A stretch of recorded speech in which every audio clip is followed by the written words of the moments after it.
Snow White and the Enchanted Kingdom. Once upon a time, in a faraway kingdom, a kind and beautiful queen longed for a child. One winter's day, as she sat by her ebony-framed window knitting woolen clothes, a delicate snowbird landed on the sill, startling her. The queen pricked her finger on the needle, and a drop of blood fell onto the snow outside.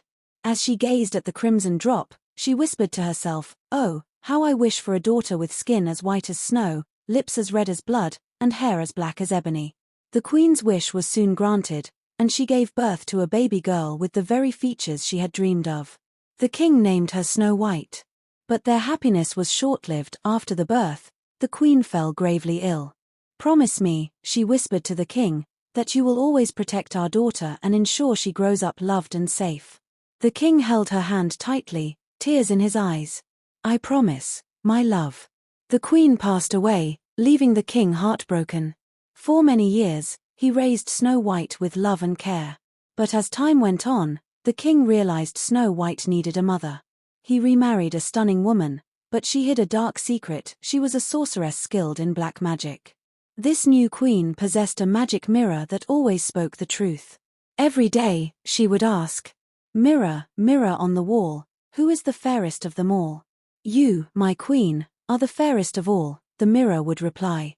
But as Snow White grew up, her beauty surpassed even the queen's. One day, the mirror answered differently. "You are fair, my queen, but Snow White is the fairest of all." Jealousy and hatred consumed the queen. She called her loyal huntsman and ordered him to take Snow White deep into the forest and kill her. "Bring me her heart as proof," she demanded. The huntsman led Snow White into the dark woods. But as he raised his dagger, he paused. "I cannot harm you, dear princess," he said. "Run far away and never return." Grateful and frightened, Snow White fled into the forest. She ran through thick trees, her dress catching on thorns, until she stumbled upon a strange little cottage hidden among the trees. Everything inside was small but neat: 7 chairs, 7 plates, and 7 little beds. Exhausted, she lay down on the smallest bed and fell into a deep sleep. That night, the owners of the cottage, the 7 dwarfs, returned from their work in the mountains. They were astonished to find the sleeping girl. "Who is this?" one of them whispered. "She's beautiful," said another. When Snow White woke up, she was startled to see the dwarfs staring at her. "Don't be afraid," they said kindly. "Who are you, and how did you get here?" Snow White told them her story. The dwarfs took pity on her and offered her shelter. "You may stay with us if you help keep the house tidy and cook for us," they said. Snow White gratefully agreed.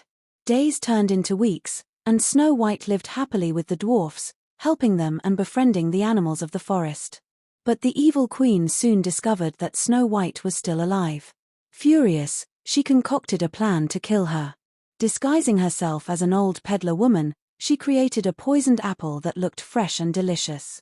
The queen knocked on the door of the dwarf's cottage. "Good day, dear child," she said sweetly. "Would you like a taste of this lovely apple?" Snow White hesitated. "The dwarfs warned me not to open the door to strangers."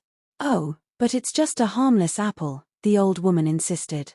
Tempted by the apple's shiny red skin, Snow White took a bite. Instantly, she collapsed to the ground.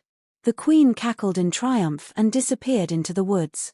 When the dwarfs returned home, they found Snow White lying lifeless. Heartbroken, they placed her in a glass coffin atop a hill, where they could watch over her day and night. One day, a prince from a neighboring kingdom was riding through the forest when he saw the coffin surrounded by mourning dwarfs and animals. Struck by Snow White's beauty, he begged the dwarfs to let him take her to his castle. "Please," he said, "I have loved her from afar and will honor her memory forever." The dwarfs reluctantly agreed. As the prince's servants carried the coffin, they stumbled, and the piece of poisoned apple dislodged from Snow White's throat. She gasped and opened her eyes. "Where am I?" she asked. The prince knelt beside her. "You're safe now. I'm Prince Aidan. Will you come with me and be my queen?" Snow White smiled. "Yes, but first, I must see my father." Together, they returned to the castle, where they found the king locked in a hidden chamber. The wicked queen, terrified of being caught, fled the kingdom, never to be seen again. Snow White and Prince Aidan were married in a grand celebration. The king blessed their union, and the kingdom rejoiced. The 7 dwarfs were honored guests, and peace returned to the land. And so, Snow White, her prince, and the entire kingdom lived happily ever after.